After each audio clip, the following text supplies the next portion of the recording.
Welcome back to the pregame show. The Rough Riders taking on the Midland Rockhounds. Another day game today here at 11 o'clock. And I'm joined here by the voice of Dr. Pepper Ballpark, the man behind the mic, John Clemens, the PA announcer here at Dr. Pepper Ballpark. And John, it's a special season for you here. You've been here with the team a long time. This is your 10th season. What does it mean to you? And looking back on, you've been here really almost as long as anybody else. Well, 10 years is a long time, a decade doing what I love doing. But this is the best job you can have in Frisco. I mean, I get paid, like you guys, I get paid to sit here and watch a baseball game every day. I mean, what could be better than that? And you sit in an air-conditioned booth. We have to have the window open because of the feedback. But you're sitting in an air-conditioned booth and you're watching a ball game and you're getting paid for it. And drinking all the Dr. Pepper you can drink. Well, and you're here for the games at night. Do you have a day job as well? Yes, I have a day job. I work for a company called IRN USA Network, and I do sports during the day and then come here at night and do this. So my day is pretty well filled sporting events. And for those maybe aspiring PA men out there, how did you get your start? What was your baseball background like to get to where you are today? My dad took me to a Washington Senators game. That's how long ago this was. And they were playing the Yankees, New York Yankees. And I heard Bob Shepard. And I can remember turning to my father and said, Dad, that's what I want to be when I grow up. I mean, listen to that voice. But Bob Shepard, the voice of the Yankees for a number of years, he's passed away now. But he was, if not the greatest, but one of the greatest. It was great to hear his voice, and I try to emulate him at the way he pronounces names. And it's interesting too is that some of the ball players with the Yankees, even after Bob Shepard passed away, they want to know if they could have a recording of Bob Shepard introducing them, and then play that each time they came up to the plate. That's quite an honor, even after you pass away.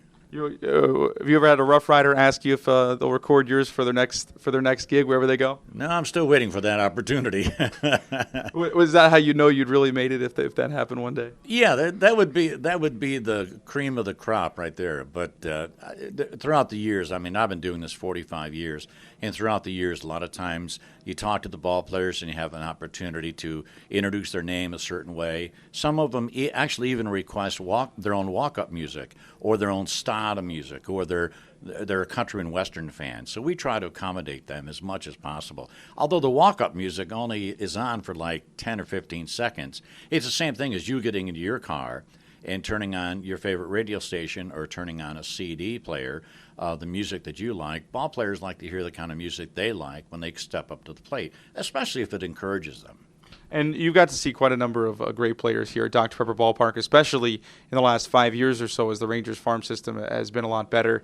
As you're sitting there in the booth, obviously you're very busy, but how often do you get a chance really to take in the game? And if so, who are some of the players that have jumped out at you and you said, that guy's really special. He's going to be a great one? I can remember, let's go way back in 1981, I did the Rochester Red Wing games in AAA up in Rochester, New York, and it was something about Cal Ripken Jr. and this is 1981, his last year before he went up to the Baltimore Orioles. The Red Wings were at the time a farm club of the Orioles, and Cal Ripken Jr., to watch him play and to watch him develop as a player. In fact, his dad was a manager of the Red Wings for a while, but watching Cal Ripken Jr. was fantastic. You knew right away, just watching him on the field, even at batting practice or taking fielding practice, you knew that guy was destined for great things. And as I say, the rest is history. Here with John Clemens, the PA announcer here for the Frisco RoughRiders at Dr. Pepper Ballpark. And when you were around Cal Ripken, he's a guy, obviously, that holds probably the most unbreakable record of all time in baseball, the Iron Man. Did you get a sense when you saw him at that young age that he was the kind of guy that when it did indeed happen, you weren't surprised at all? Not so much in the minor leagues, but you could tell. And ball players go through injuries and things that are just out of their control, where they have to take a day off, or they miss a day, or they miss some time period due to injuries. But Cal Ripken, I think, truly loved the game. It sounds cliche, but it was for the love of the game. And back then, in the early 80s, the big salaries were not around as they are today. But you could tell he enjoyed being at the ballpark. He enjoyed batting practice. He enjoyed getting there early, doing his workouts early. And you could tell that this guy, there's something about him that he's going to make it. And conversely, you have the same thing here with the Texas Rangers Farm Club. It's a thrill to me to watch young ball players develop through the years. Double-A baseball, they move up. Maybe they go to Triple-A. Maybe they go right up to the major leagues due to a call-up. But it's just a thrill to me to watch these guys develop throughout the season. Looking at your work now, take us into your booth. What is it like sitting up there, and what are you dealing with on a game-to-game basis to make it sound so good out there? And take us in a little bit. What are you experiencing, and what all are you dealing with? What's challenging about the job? It's controlled chaos is what it is, because when I'm announcing, a lot of times I have an earpiece in, and I'm hearing other people talk to me. So when I'm reading an announcement or reading coming up the bat, or a fielding change or a batting order change or what have you, there's other people talking to me at the same time. You have to have selective hearing loss, and you have to tune them out. Although a lot of times you'll hear them say, "John, hurry up," or "John, slow down," or "John, we need more time." So you try to stretch it out. But it's controlled chaos. And the one thing that you have to do is that you want to announce each of the ball players correctly, their names. We do a lot of phonetic spelling. I know with the Midland Rockhounds here, there's a lot of names in here that we do them phonetically. Aliotti. Obviously, we know the Frisco RoughRiders by name, and we know their names. But a lot of times you do things Gobert and what have you. You have to, and the pitching coach is Schulze. So you want to, the last thing you want to do is have a ball player turn around and look at you in the batting box, or step out of the batting box and look up at you like, "Hey, you idiot, that's not the way to pronounce my name." And it's we take a lot of care. When the ball team first gets here in town, we'll try to talk to them, talk to somebody on the club or their broadcaster, and just say, "How do you pronounce so-and-so's name?" And they may spell it out for you phonetically. And the one good thing is that a lot of teams now have a pronunciation guide at the bottom of their roster. That helps out a lot of times because you don't see the Midland Rockhounds every day. You'll see them for 3 or 4 games, and then they're gone. Now you got to move on to San Antonio, whatever the next club coming in.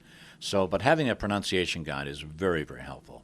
One more thing I want to ask you about, John, something that I was really floored by yesterday that I loved about the crowd yesterday, having all the kids here really into the game. I feel like per fan it was probably the loudest this place has been this year.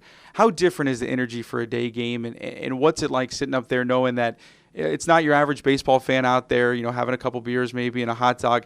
It's a bunch of kids. Maybe it's their first time at the game, first time seeing the team, and first time hearing you. The one thing that I like about when youngsters are here, you never know when memories are being made. And I think that's the key, is to have a thought about these kids are having a really good time. The cotton candy, the diet, Dr. Pepper, whatever they're drinking, they're having a good time. And when you hear the whole section of a crowd going, "Go Riders, go Riders, go Riders," it's fun. You hear that excitement and that youthful enthusiasm. It's really great. Well, I really want to thank you for your time. Congratulations on a long run here. We hope you're here as long as you want to be. It certainly brings a lot to the experience here. Thanks a lot for your time, and good luck this season. They would have to chase me away, to tell you the truth. That was John Clemens, the PA announcer here at Dr. Pepper Ballpark. We'll be back with more on the Frisco RoughRiders Baseball Network.